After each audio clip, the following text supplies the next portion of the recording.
The envelope was yellowed at the edges, sealed but never stamped. No address, no return name. Just a single word in careful handwriting. Mom. I found it in the bottom drawer of my father's desk, 3 days after he passed away. And in that moment, as the house settled into the strange silence of mourning, I realized that some words are never spoken not because they don't matter, but because they matter too much. Hello and welcome to Everyday Epiphany, where simple stories spark soulful insights. Sit back, enjoy the journey, and may it brighten your day.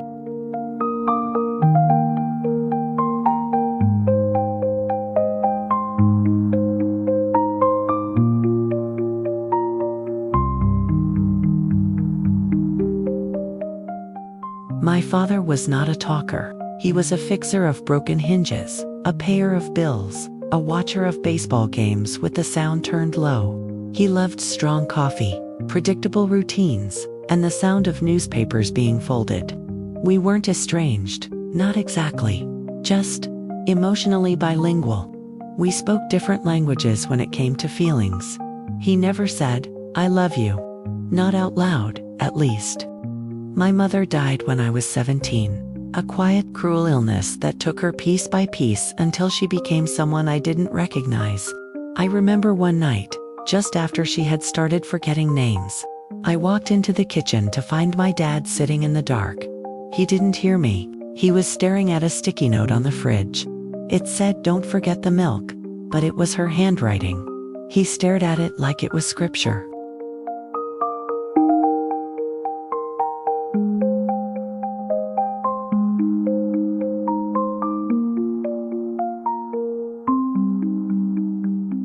After her funeral, we didn't talk about her much.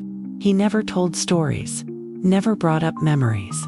It was like she had become a photograph that hung in the hallway, visible, but untouchable. I resented him for that.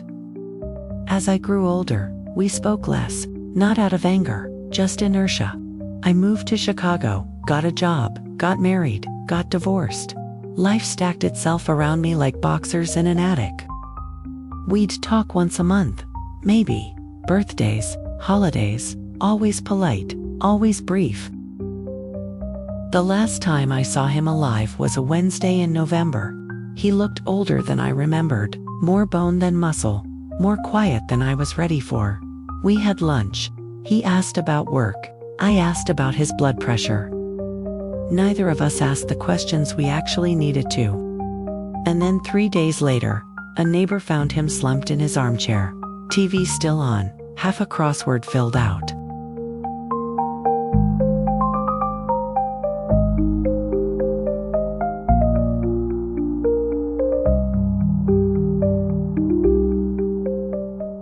I flew home, cleared the fridge, sorted the papers, cried in the laundry room because that's where his smell lingered the longest. That's when I found the letter. It was tucked beneath a stack of tax returns in the drawer he used to keep rubber bands and old keys. I almost missed it. My hands shook when I opened it. The paper was thin, lined, the ink slightly smudged. "Dear Sarah, you always loved the smell of lilacs in the spring. Your mom planted that bush out front for you. Remember?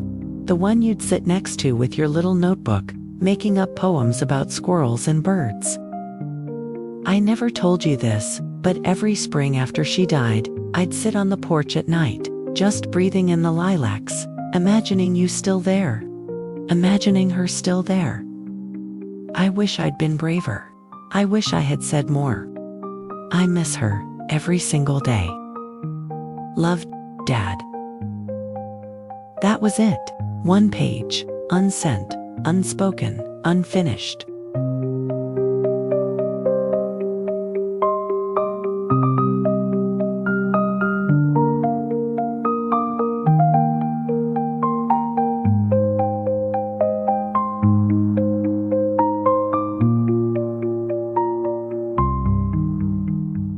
I sat on the floor of his office for hours that day, holding that letter like it could somehow rewind time.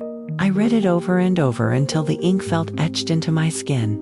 He had written it to me, but never gave it to me, and somehow, that felt worse than if it had never existed at all.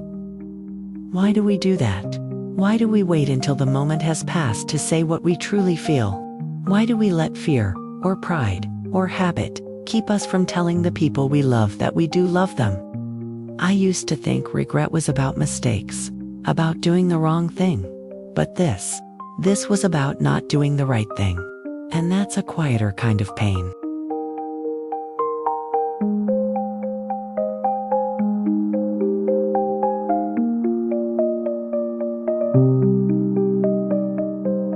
That night, I found myself reaching for a book I hadn't touched in years, The 4 Agreements by Don Miguel Ruiz.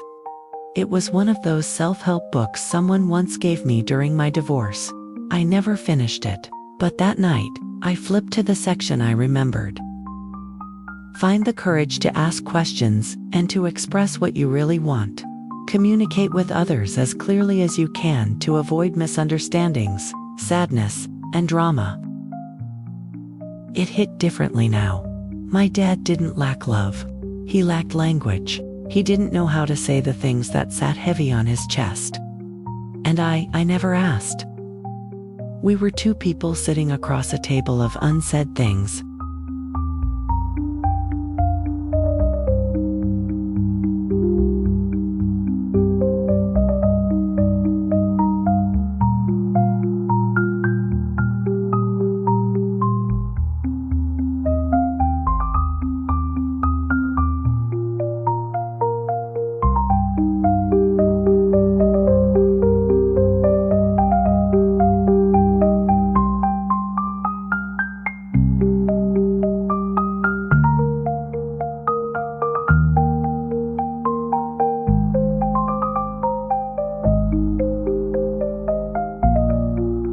A week later, I sat down and wrote a letter of my own. Not for him, really, but for me. Dear Dad, thank you for the lilacs, for the crossword puzzles, for fixing the broken drawers I never noticed until they didn't stick anymore. I'm sorry we never talked about her. I'm sorry I waited for you to go first. I forgive you. And I hope, wherever you are, that you know I loved you too. Always, Sarah. I folded it, placed it in the drawer where his letter had been. Sometimes, closure doesn't come in a conversation. Sometimes, it comes in matching paper.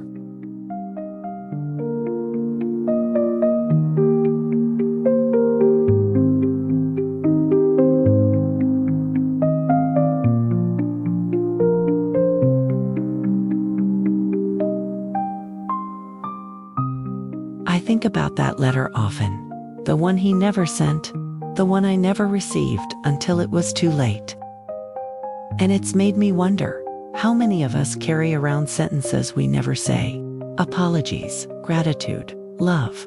How many of us are waiting for a sign, a moment, the right time, when really, the time has always been now? Regret doesn't only live in what we do. It lingers in what we leave undone. Forgiveness isn't about pretending the silence didn't hurt. It's about choosing to speak into it anyway. So here's what I'll say to you. If you're listening and someone comes to mind, call them. Write the letter. Say the thing, because the most painful words aren't the wrong ones. They're the ones we never let ourselves speak. Thank you for being here with us at Everyday Epiphany. If today's story touched your heart or sparked a thought, subscribe and stay with us. Your next epiphany might just be one story away.